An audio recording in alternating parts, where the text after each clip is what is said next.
Hello দর্শক বন্ধুরা, sound system online shopping কারখানাতে আপনাদের আবারও স্বাগতম। এটা মডিফাই পর্বের চতুর্থ পর্ব, সম্ভবত কয়টা মনে নাই।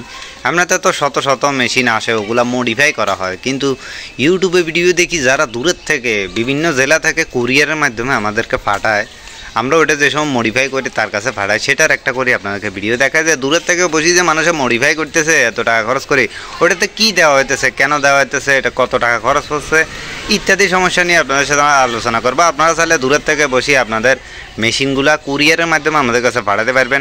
কুরিয়ার চিনেন না, কোনো সমস্যা নাই, কীভাবে পাঠাবেন এগুলো ঝামেলা বুঝেন না, কোনো সমস্যা নাই, শুধু আমাদেরকে বলবেন, আমাদের কুরিয়ারের লোক যায় আপনার বাহার থেকে নিয়ে ডাইরেক্ট আমাদেরকে দিয়ে আসবে, এবং আমাদের থেকে নিয়ে মডিফাই করার পরে আপনাকে ডাইরেক্ট যায় দিয়ে আসবে, আপনার কোনো টেনশন নেই। তো চলুন শুরু করা যাক।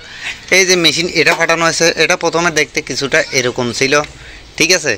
এখন এরকম ছিল যে ওখানের মধ্যে এটার কন্ডিশন অনেক খারাপ। এখানে একটা অ্যালুমিনিয়ামের ট্রান্সফরমার লাগানো আছিল, যেটা 40 ভোল্টের, কিন্তু অ্যালুমিনিয়ামের, যেটা থেকে সর্বোচ্চ 1.5 থেকে 2 অ্যাম্পিয়ার ছিল, আর এছাড়া 4 ট্রানজিস্টর ছিল, ঠিক আছে। এটা দিয়ে উনি চালাইতো, যিনি পাঠাইছে, ওনার হামিং আসতো, হামিং বা নয় ভঁ ভঁ সহ এগুলো আসতো, তাছাড়া সাউন্ড বেসতো ফাইটতোই, তো ওইটা দিয়ে চালায় মজা পাইতো না। আর তাছাড়া উনি এখন বর্তমানে 12 ইঞ্চি দুইটাই স্পিকার চালাবে। আর সেছাড়া ওই মেশিনের কি পাওয়ার কম, অ্যালুমিনিয়ামেরও ট্রান্সফরমার, এছাড়া নয়েজ বা হামিং যত সমস্যাও তো আছে, তো এটা মডিফাই করার জন্য পাঠাচ্ছে। মডিফাই করার পরের দৃশ্যটা আপনাকে দেখায়। মডিফাই করতে দেখেন মেশিন ওইটা পুরা বাদে, ডাইরেক্ট নতুন মেশিন দেওয়া হইতে হবে। কত টাকা খরচ করবে, কী আসবে, বিষয়ে কী কী লাগানো হয়েছে ওইটা নিয়ে বিস্তারিত আপনাকে বলতেছি। এই যে মেশিনটা এখানে লাগানো হয়েছে তামার ট্রান্সফরমার, ঠিক আছে। এটার ভোল্টেজ হচ্ছে 35, অ্যাম্পিয়ার হচ্ছে 10। এই যে পাইসনে 100 ভোল্ট 10,000 মাইক্রোফ্যারাডের দুইটা ক্যাপাসিটার লাগানো হয়েছে, স্টিল লাইট, এছাড়া স্টেরিও করা হয়েছে আপনার 60 ট্রানজিস্টর বোর্ড দুইটা। এই যে 4 ট্রানজিস্টর, এই যে 4 ট্রানজিস্টর 8 ট্রানজিস্টর, এবং তাছাড়া দেখেন হিটসিংগুলো বড়, হিটসিং যত বড় মোটা গাদল হবে তত আপনার ট্রানজিস্টর ঠান্ডা থাকবে, এতে আপনার ট্রানজিস্টর নষ্ট হওয়ার সম্ভাবনাও কমে যায়, তাছাড়া মেশিনও ঠান্ডা থাকবে। কুলিং ফ্যান লাগানোর অপশন কিন্তু ওইটা কিন্তু ওখানে কোনো কুলিং ফ্যান না লাগায় এখানে লাগানো হয়েছে। এখানে লাগানোর কারণ হচ্ছে কুলিং ফ্যানের কাজ হচ্ছে এই হিটসিংয়ের মধ্যে বাতাস দেওয়া। অনেক বং ভাং মেশিনে দেখবেন কুলিং ফ্যান হচ্ছে ট্রান্সফরমার এইদিকে, যেখানে দরকার ওখানে না, অন্যদিকে, ঠিক আছে। তো এখান থেকে এটা সম করে বাতাস মারবে, হিটসিং দোনোটাতেই লাগবে, এতে কি যেটা দরকার ওইটা ঠান্ডা থাকবে। তো বলবেন যে ফাঙ্কাস ছাতা তো এখানে, তাহলে এখানে কুলিং ফ্যান দিয়ে কিলা বলবে, এখান থেকে বাতাস টানবে কোথার থেকে, ওইটা হচ্ছে দেখেন মেশিনের এই দোনো পাশে আপনার এরকম ছাতা আছে, ঠিক আছে। ছাতা এগুলো দিয়ে ফঁ করে বাইরের থেকে ঠান্ডা বাতাস নিয়ে ভিতরের দিকে হিটসিংয়ের গায়ে মারবে, এতে মেশিন ঠান্ডা থাকবে।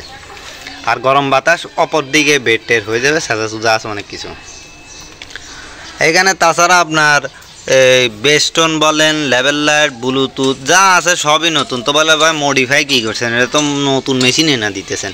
মডিফাই করছি, দেখেন এই মেশিনে আগের দৃশ্যটা দেখছেন, এখন দেখেন যে এখানে কোনো কিছুই নেওয়া হয়নি। ওই যে কুলিং ফ্যান, ক্যাপাসিটার, ট্রান্সফরমার, বেস্টন circuit, Bluetooth, level light, echo, এগুলো কোনো কিছুই নেওয়া হয়নি। হ্যাঁ, তবে এই অংশটা নাই, ওখানে হচ্ছে এই সার্কিটটা, শুধু ট্রানজিস্টার বোর্ডের কমপ্লিট সার্কিটটা, যে হিটসিং লাগানো হয়েছে ট্রানজিস্টার বোর্ড, তারপর ট্রানজিস্টার, এই 4 ট্রানজিস্টার বোর্ডটা এখানে দিই, আরও এখান থেকে 4 ট্রানজিস্টার দিয়ে পুরো একটা প্রপার মেশিন তৈরি করে দেওয়া হয়েছে। এটা বাদ, কারণ এটা কন্ডিশন অনেক খারাপ।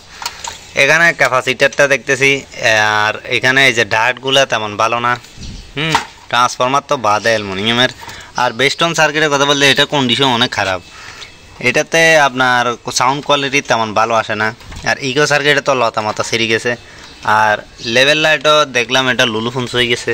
আর বডিটা তো এবড়ো সেবড়ো হয়ে গেছে, তার মানে এই মেশিনটা এক হিসাবে বাদ পড়ে গেছে, ঠিক আছে। এটা কোনো মানে তেমন কোনো কাজ আসবে না, এখানে কোনো জিনিসের কাজে না আসলে এখান থেকে হয় সর্বোচ্চ ব্লুটুথ এটা নিতে পারবো, আর কেউ অ্যালুমিনিয়ামের ট্রান্সফরমার চাইলে এটা দেওয়া যাবে। এইখানে আর কিছু নেই, কারণ পুরাতন মেশিন বা পুরাতন মাল তো আমরা বিক্রি করি না, বা পুরাতন জিনিস খেয়েই কিনবে। অনলাইনে মানুষ নতুন জিনিস অর্ডার দিবে, পুরাতন তো আর দিবে না। তো এই বডিটাও তো কন্ডিশন পুরানো আছে, তো এটা কি কেউ আর নিবে নাকি, বুঝেন নাই। এখান থেকে হয় 2-1টা জিনিস পাওয়া যাবে, আর নাহলে বাদ বাকিটা বাদ। এরকম শত শত মাল পুরান আমাদের এখানে পড়ে রয়েছে, যেরকম এরকম মডিফাইয়ের জন্য আসছিল। তো পরে এটা দেওয়া হয়েছে, এটা দিয়ে এখন 12 ইঞ্চি দুইটা চালাবে, 12 ইঞ্চি দুইটা, অথবা 12 ইঞ্চি একটা, বা 10 ইঞ্চি একটা, এরকম ইত্যাদি কিছু চালাবে। আর আমি সবসময় বলি যে একটা মেশিনের ট্রান্সফরমার দেখবেন, আসেন ট্রান্সফরমার ধরে দেখেন, তামা, অ্যালুমিনিয়াম, অ্যালুমিনিয়াম যে দেখেন ববিনটা প্লাস্টিকের, এটার ববিন দেখছেন? এই যে এটা তো ট্রান্সফরমার লুলুকুম হয়ে গেছে, এটা উঠবে নাকি? না উঠবে না, আপনার নাড় একটা আটকে দিয়েছে। এটা অ্যালুমিনিয়ামের, আর ট্রান্সফরমারের থিকনেস দেখবেন আর হাইট দেখবেন। এই যে এটা কিন্তু এই মেশিন তুলনায় কোনো ট্রান্সফরমারে হয়নি, ছোটোখাটো। আর এই মেশিনের তুলনায় আসল তো হচ্ছে ট্রান্সফরমার। হ্যাঁ, এ দেখেন হাইট দেখায়, দেখছেন? মানে ঢাকনা যদি লাগাই তাহলে ট্রান্সফরমারের পাশাপাশি বড় গাদল হেভি ট্রান্সফরমার তো হেভি সাউন্ড, নাহলে কিছুই না। তো ট্রান্সফরমার হাইট দেখাইতেছি, কারণ আসলে হচ্ছে এই ট্রান্সফরমার ভালো তো সব ভালো, ট্রান্সফরমার ভালো নাই তো কোনো কিছুই ভালো নাই। তো এবার বলি এটা দিয়ে কী কী চালাবে এটাও তো বলছি, এটাতে কী কী সমস্যা ছিল ওটাও বলছি, এখান থেকে কী নেওয়া হয়েছে ওইটাও বলছি, এখানে কী কী দেওয়া হয়েছে এটা দেখাই যাইতেছে, ঠিক আছে? আর ভোল্টেজ 35 দেওয়ার কারণ হচ্ছে 12 ইঞ্চির জন্য বেশ বল হচ্ছে 35 ভোল্ট। এছাড়া এই মেশিনের সাথে আপনার এই যিনি এটা মডিফাই করছেন ওনাকে একটা প্রোটেকশন মেশিন দেওয়া হয়েছে। এটার ভিতরে কোনো সার্কিট বা এরকম জাতীয় কিছু না, এটা একটা প্রোটেকশন মেশিন। আর তাছাড়া এভাবে একটা কাগজ দেওয়া হয়েছে, এখানে নিয়মাবলী লেখা আছে কীভাবে চালাতে হবে, বাড়াতে হবে, কমাতে হবে, এটা ব্যবহারের নিয়মাবলী, যেটা মানে চললে দীর্ঘদিন চালানো যায়। এছাড়া আপনার এই প্রোটেকশন মেশিনের মধ্যে এটা কি কাজ করে, এটা ধূপ করি কারণ আসলে ধূপ করি কারেন্ট গেলে মেশিনের মধ্যে যে আঘাতটা আনে ওইটা থেকে বাঁচায়, তারপর স্পিকারের কলকাটা থেকে বাঁচায়, মেশিনের যত পার্টস আছে ওগুলো নষ্ট হওয়ার থেকে বাঁচায়। এছাড়া মেশিনে যদি 5 টাকার জিনিসও নষ্ট হয় এই প্রোটেকশন মেশিনে ওইটা বাঁচায়। এবার বলি এটা মডিফাই করতে কত টাকা পড়ছে। এটা মডিফাই করে যে আপনার 5000 টাকা দিই, ওখান থেকে কিনে ওখানে হয়েছে এটা দেখানো হয়েছে, এখানে বাদ বাকি দিই। এটা এখন 8 ট্রানজিস্টার আছে, এটা মডিফাই করেই কি এটা 5000 টাকা খরচ করছে। যিনি মডিফাই করছে ইনিও বলছে যে কত পড়বে, তো ওনাকেও সেম শোনানো হয়েছে, উনিও বলছে আমার কাছে 5000 টাকা আছে, ও 5000 টাকা দিয়ে মডিফাই করে দেওয়া হয়েছে। তবে যে ভাই টাকা তো সব তুলে নিয়ে যাবেন, কত আছে এটা কেন বলতেন? মেশিন যত দাম দিয়ে বানাবেন তত পাওয়ারই। 12 ইঞ্চি দুইটা 2000 টাকার মেশিন দিয়েও চলে, 10,000 টাকার মেশিন দিয়েও চলে। তবে পার্থক্য হচ্ছে 2000 টাকারটা দিয়ে চলবে একরকম, 10,000 টাকারটা দিয়ে চলবে আরেক রকম। তবে বলবেন যে ভালোভাবে কোনটা দিয়ে চলবে সেটা দেন, এরকম হলে 5000 টাকারটা দিয়ে চলবে, তো 5000 টাকারটা দিয়ে চলবে ঠিক, 10,000 টাকারটা দিয়েও চলবে ঠিক। তবে যেটা বলছি যে মেশিন যত দামি এবং উন্নত মজবুত টেকসই হবে, মানে যত দাম দিয়ে বানাবেন তত উন্নত এবং মজবুত টেকসই হবে।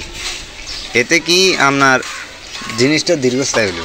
আর তাছাড়া আপনার যত দাম দিয়ে বানাবেন তত ভালো, ঠিক আছে? কারণ এই সমস্ত জিনিস আপনার এটা 10 টাকারও আছে, যখন আপনি 5 টাকা দিয়ে হয়ে যাবে ওইটা 10 টাকা দিয়ে বানাবেন, তখন এটা কি আপনার 1 টাকারটা না লাগায় 2 টাকারটা লাগানো হলো, এরকম প্রত্যেকটা জিনিসেরই, ঠিক আছে? তো যত দামি তত ভালো, এর থেকে আর বড় উদাহরণ কী হইতে পারে? তো আশা করি আপনাদেরকে বুঝাইতে পারছি। ভিডিওটি ভালো লাগলে একটি লাইক দিবেন, এরকম নিত্য নতুন ভিডিও পেতে চ্যানেলটা সাবস্ক্রাইব করে রাখবেন। আর দূরের থেকে কেউ মডিফাই করতে লাগবে স্ক্রিনে দেওয়া নাম্বারে যোগাযোগ করবেন। কারখানার লোকেশন হচ্ছে ফেনী, দূরের থেকে নিলে কুরিয়ার সার্ভিসের মাধ্যমে ডাইরেক্ট হোম ডেলিভারি দেওয়া হয়।